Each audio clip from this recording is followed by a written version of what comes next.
بسم اللہ الرحمن الرحیم۔ السلام علیکم دوستو، میرا نام خالد الرحمان ہے اور میں آج اسٹاک ایکسچینج کے بارے میں آپ سے بات کروں گا اور یہ ہماری دوسری ویڈیو ہے۔ دوستو آج ہم بروکر اکاؤنٹ کے بارے میں بات کریں گے کہ بروکر کا اکاؤنٹ کس طرح کھولیں اور اس کے لیے کن کن ڈاکومنٹس کی ضرورت ہوتی ہے۔ سب سے پہلے دوستو بروکر اکاؤنٹ کھولنے کے لیے ہماری بگنرز کے لیے جو اس کام کو سیکھنا اور سمجھنا چاہ رہے ہیں اور اس میں نئے آ رہے ہیں، ان کے لیے ضروری ہے کہ وہ کسی ایسے بروکر کو سلیکٹ کریں جو کہ ان تک ان کی رسائی بہت زیادہ آسانی سے ہو، وہ ان سے کانٹیکٹ کر سکیں، ان سے رابطہ میں رہ سکے اور ان کا اگر ہو سکے تو ان کا کوئی ڈیڈیکیٹڈ بندہ ہو جس سے وہ رابطے میں رہیں تاکہ اس کو چیزوں کو سمجھنے میں اس کو آسانی ہو اور ایک ایک چیز کو ان کو اسٹارٹ میں ایک ایک چیز کے بارے میں پوچھنا پڑتا ہے یا سمجھنا پڑتا ہے، اسٹاک کو لینے کے بارے میں سمجھنا پڑتا ہے کہ کوئی غلط اسٹاک نہ بائی کرے جس کی وجہ سے وہ اسٹاک میں پھنس جائے۔ تو اس کے لیے ہمیں ایک ایسی بروکر کو سلیکٹ کرنا چاہیے جو کہ نہ بہت چھوٹا اور نیا ہو، چھوٹا ہو نہ بالکل بہت بڑے بڑے فرمز ہو جن کی تو بہت بڑی سیٹ اپ ہے لیکن وہ ہم جیسے بگنرس کے لیے ان کے لیے ٹائم مشکل سے ملتا ہے کیونکہ ان کے پاس بڑے بڑے انویسٹرز ہوتے ہیں جو ملین آف روپیز انویسٹ کرتے ہیں، بڑے بڑے کارپوریٹ کسٹمرز ان کے پاس ہوتے ہیں، تو چھوٹے بگنرس کے لیے ٹائم دینا ان کے لیے مشکل ہوتا ہے۔ تو ہمیں ایک ایسے فرم کو سلیکٹ کرنا ہے، بروکر کو سلیکٹ کرنا ہے جو کہ درمیانہ ہو اور جو ہمیں ٹائم دے سکے، ہمیں سمجھا سکے اور ہمیں گائڈ کر سکے۔ تو اس کے لیے دوستوں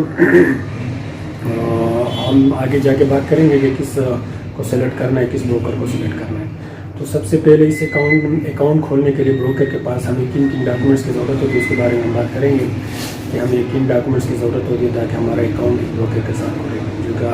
تو بروکر کے پاس جو اکاؤنٹ کھلتا ہے اس کے ساتھ ایک سب CBC کا بھی اکاؤنٹ کھلتا ہے۔ یہ ایک حکومت کا ایک ادارہ ہے جو انویسٹرز کو اور جو ٹریڈر کو کے جو شیئرز ہوتے ہیں وہ اس میں CBC اکاؤنٹ میں آتے ہیں۔ تو یہ ایک بہت ہی سیف اکاؤنٹ ہوتا ہے اور اس میں جو انویسٹرز ہیں، جو ہمارے ٹریڈرز والے ہیں، ان کے جو شیئرز ہیں وہ الیکٹرانک فارمز میں اس میں سیف ہوتے ہیں۔ تو سب سے پہلے ہمیں اکاؤنٹ کھولنے کے لیے اپنی ایک ویلڈ CNIC کی ضرورت ہوتی ہے جو کہ ویلڈ وہ ایکسپائر نہ ہو، وہ اوریجنل CNIC کی ضرورت ہوتی ہے۔ اس کے علاوہ ہمارے پاس ایک نامینی کی جو بردر سسٹر وائف کوئی فیملی جو بلڈ ریلیشن میں اس کی ایک CNIC اس کی ضرورت ہوتی ہے کہ خدا نخواستہ کسی حادثے کی صورت میں یہ اکاؤنٹ اس کے نام پہ منتقل ہو جائے یا اس کی شیئر وغیرہ کو وہ ہینڈل کر سکے۔ اس کے علاوہ 2 وٹنسز کی فوٹو کاپیز چاہیے ہوگی CNIC کی، وہ آپ کے پاس ہونی چاہیے۔ اور آپ کا ایک عام جو نارمل بینک ہے جیسے میزان بینک ہے، NCBA UBL ہے، جو بھی بینک اس میں آپ کا ایک اکاؤنٹ ہونا چاہیے آپ کے نام پہ جہاں سے آپ پیسے ٹرانسفر کریں گے اس بروکر کے اکاؤنٹ میں اور وہاں سے پھر آپ اپنے پیسے واپس ڈرا بھی کر سکیں۔ تو اس کے لیے جو اس کا IBAN 24 ڈیجٹ کا ایک نمبر ہوتا ہے وہ آپ کے پاس ہونی چاہیے، تو وہ آپ کا مینڈیٹری ہے، وہ آپ کے پاس ہونی چاہیے۔ اس کے علاوہ آپ کے پاس آپ کا جو انکم آپ کے سورس ہیں ان کا ایویڈنس ہو کہ آپ کی انکم کیا ہے، آپ کہاں سے پیسے کماتے ہیں، یا اگر آپ بالکل نئے ہیں آپ کے پاس تھوڑے بہت پیسے ہوں گے ان کا وہ شو کرنا حکومت کو لازمی ہوتا ہے تاکہ کوئی غلط بندہ اس میں کام میں نہ گھسے اور کوئی بلیک منی پرووائڈ نہ کر سکے۔ تو اس کے لیے حکومت یہ ایک شرط ہوتی ہے اکاؤنٹ کھولنے کے لیے کہ آپ اپنی انکم سورس کو ظاہر کریں۔ تو جو اگر آپ کا بزنس ہے تو بزنس ایویڈنس آپ کے ڈاکومنٹس اور آپ کا وہ جو جتنے ریلیٹڈ چیزیں ہیں بزنس کے وہ آپ کو پرووائڈ کرنا پڑے گا۔ اس کے علاوہ آپ کے پاس ایک یوٹیلیٹی بل آپ کے نام پہ ہو، گھر کا ہو، آفس کا ہو، جس کا بھی ہو تو آپ کے پاس وہ ہونی چاہیے۔ تو فارم میں باقی آپ کے مدر نیم اس کے وہ پوچھتے ہیں، ضرورت ہوتی ہے تاکہ وہ کی ورڈس کے طور پر اس کو یوز کر سکیں، کوئی آپ کا اکاؤنٹ مس یوز نہ ہو۔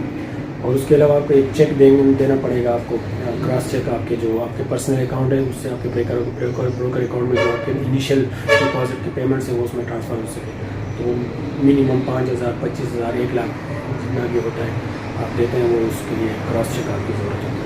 اس کے علاوہ فارم میں لکھنے کے لیے آپ کا ایک personal number, mobile number, cell number یہ ضروری ہے تاکہ آپ کا سارا کمیونیکیشن اسی کے تھرو ہو جائے۔ آپ کے اگر CBC اکاؤنٹ سے آپ کی جتنی بائنگ سیلنگ ہوتی ہے بروکر اکاؤنٹ سے وہ آپ کی اس کے میسیجز الرٹس آپ اس میں آن ہوتا ہے، اس میں آپ کو ٹائم ٹو ٹائم آپ کو وہ میسیجز آپ کو ریسیو ہوتے ہیں۔ اس کے علاوہ آپ کی ایک پکچر آپ کی ضرورت ہوگی، پاسپورٹ سائز کی ایک پکچر، فریش پکچر جو ہو وہ آپ ان کو دیں گے۔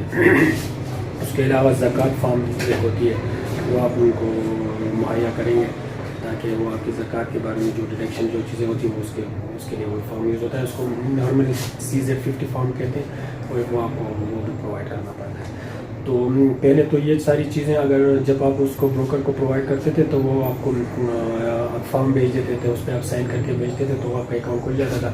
لیکن آج کل بائی میٹرک کے بغیر اکاؤنٹ نہیں کھلتا, تو اس کے لیے بائی میٹرک بہت ضروری ہے. سب سے آخر میں بائی میٹرک کے بارے میں بات کریں گے. بائی میٹرک کرنا ضروری ہے. پہلے تو یہ ساری چیزیں آپ کو ای میل کے تھرو آتی تھی, فارمز وغیرہ, تو آپ ان کو فل کر کے بھیج دیتے تھے تو آپ کا سائن وغیرہ چلتا تھا, اس سے آپ کا اکاؤنٹ کھلتا تھا. لیکن آج کل بائی میٹرک کے بغیر اکاؤنٹ نہیں کھلتا, بائی میٹرک کرنا ضروری ہو گیا ہے. تو بائی میٹرک سینٹر بھی اسلام آباد میں اور لاہور میں اور کراچی میں بائی میٹرک سینٹرز ہیں. سارے بروکرز وہاں سے جن کی جو آفیسز ہیں یا ادھر پرووائڈ کرتے ہیں. تو بائی میٹرک کے بغیر اکاؤنٹ ابھی نہیں کھلے گا. بائی میٹرک بہت ضروری ہے. تو جب یہ سارے جو بڑی بڑی کمپنیاں ہیں, یہ جو بڑے فارمز ہیں, ان کا جو الیکٹرانک فارم ہے, آپ ان کو فارم بھیج دیں گے تو آپ کو سارا ڈیٹا ڈال دیں گے. لیکن آپ کو بائی میٹرک کے لیے سینٹرز پہ جانا ضروری ہے. آپ اسلام آباد جائیں, لاہور جائیں یا کراچی جائیں, ادھر سے آپ بائی میٹرک اپڈیٹ کریں. تو یہ جو آپ اکاؤنٹ کھولیں گے تو سارا ڈیٹا یہ ریڈی رکھیں اپنے سارے یہ ڈاکومنٹس جو بھی جتنے بھی ہیں, اور اس کے بعد یہ ڈاکومنٹس لے کے جب آپ بروکر کے پاس جائیں گے تو ان کے پاس وہ بھی ہوتی ہے بائی میٹرک کی سہولت. تو ادھر ہی آپ ان کا بائی میٹرک کر کے تو آپ کا اکاؤنٹ انشاءاللہ اس پہ فائنل ہو جائے گا. تو دوستو یہ چیزیں تھیں, آپ نوٹ ڈاؤن کریں, میں ڈسکرپشن میں بھی ڈال دوں گا انشاءاللہ. ادھر سے آپ یہ لسٹ بنا کے یہ سارے ڈاکومنٹس اپنے پاس ریڈی رکھیں تاکہ آپ کا اکاؤنٹ کھولنے میں آپ کو کوئی مسئلہ نہ ہو اور ایزیلی آپ کا اکاؤنٹ کھل جائے. تو دوستوں اپنی دعاؤں میں یاد رکھیں, اور بہت شکریہ. آج کا اتنا ہی تھا. انشاءاللہ نیکسٹ ویڈیو میں ہم بروکر کے بارے میں انشاءاللہ ڈسکس کریں گے کہ ادھر اکاؤنٹ کو کھولنا اور باقی چیزیں اس میں ڈسکس کریں گے. بہت شکریہ, بڑی مہربانی.